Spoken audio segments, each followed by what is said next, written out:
Welcome, everyone, to day three, the emotional, physical, and mental impacts of grief and understanding the whole self. So here is the memory verse for today. It comes from Matthew 11:28. It says, "Come to me, all you who are weary and burdened, and I will give you rest." Please hold on to the scripture in your mind and in your heart as we go through this training, as we will be discussing this towards the end. Which one of these images resonates with your grieving journey? I'm going to give you just a few seconds to look at these and choose which ones you can resonate with.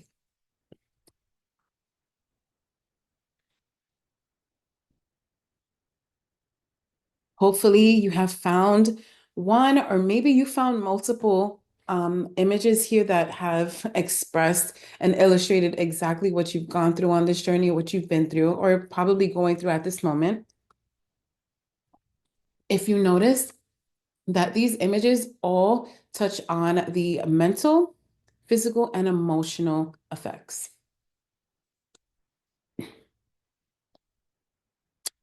The whole self impact of grief. Grief affects every part of us. Examples of emotional are sadness, anger, guilt, or even relief. Examples of physical are fatigue, headaches, muscle tension, changes in appetite or sleep, and examples of mental, difficulty concentrating, brain fog, forgetfulness, or intrusive thoughts. Key insight here is these reactions are normal and a natural part of the healing journey.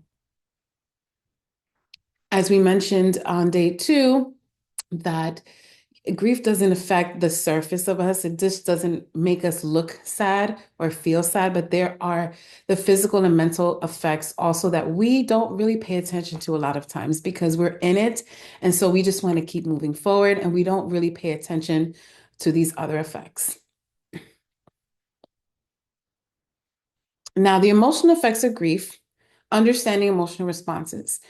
Grief is often a roller coaster of emotions. Common emotions include sadness, which is a deep sense of loss, anger, examples of frustration or questioning, why did this happen? Guilt, regret over things unsaid or undone. And these emotions might come and go unexpectedly. Feeling a mix of emotions is not only expected, but part of processing grief. Physical effects of grief, listening to your body. Grief often takes a toll on physical health. Fatigue, feeling constantly tired even after rest, aches and pains, muscle tension or headaches, changes in appetite or sleep, eating too much, too little, or restless nights. Physical symptoms are your body's way of signaling the need for care. So again, a lot of these things we don't pay attention to. And if you are a constant doer and mover, a lot of the times you just want to keep pushing through. And the reason for this that I identified even for myself is that we just don't want to feel, we don't want to experience this journey of grief. And I think it's something that we do subconsciously. And so paying attention to when your body hurts or why you're getting so many frequent headaches or the fact that you're eating less than normal is understanding that you are on a grieving journey. You have just lost a loved one. And so these things are going to happen and it's normal. But please understand that this is a signal for the need for care. So be gentle with yourself and prioritize rest and nourishment.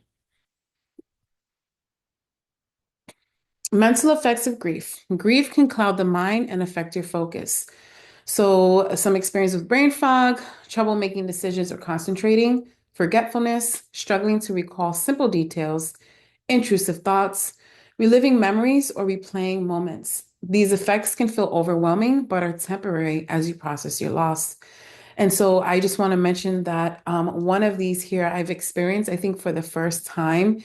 And these are the intrusive thoughts. And I experienced this with my dad's loss.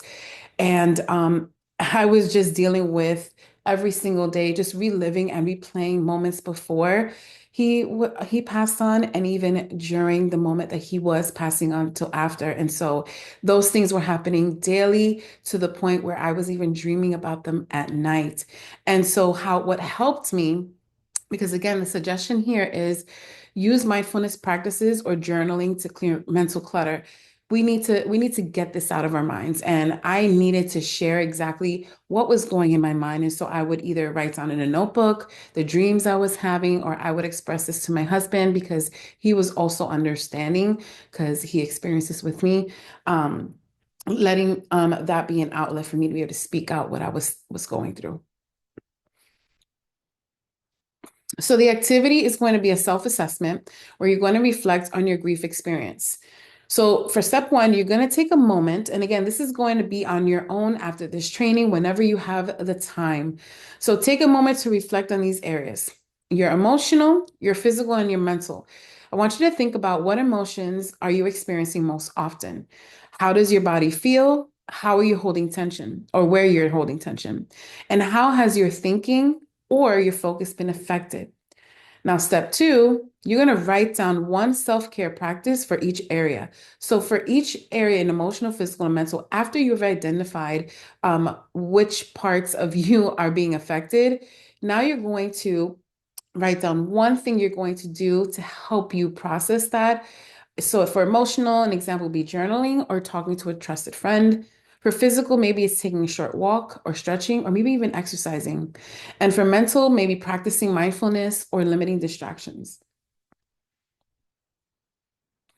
Now we've come to the scripture where I love this part because I like breaking down the understanding of the scripture and how it connects with our grieving journey.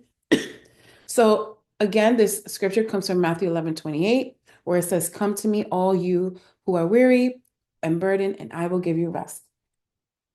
So the first point is an invitation to surrender. Jesus invites those who are weary and burdened to come to him.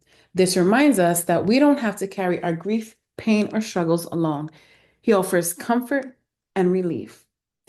The second point is rest for the soul. The rest Jesus gives isn't just physical, but spiritual and emotional. When grief feels overwhelming, his presence provides peace that the world cannot give. And the third point is a promise of relief. This verse reassures us that no matter how heavy our burdens feel, we are not meant to bear them alone. Turning to God in our struggles brings healing and renewed strength.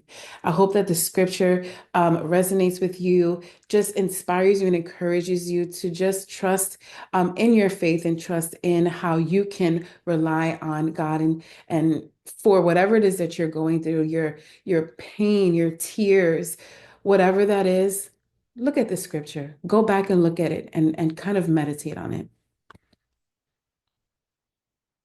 All right, closing and encouragement.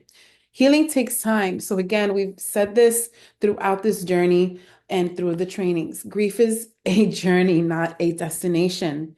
Continue to explore ways to take care for your whole self. Lean on your faith, this community, and the tools you're learning. And again, you can also lean on me. Please post in the community anything that you're going through that you might need some help or encouragement, or you can always send me a message in there as well.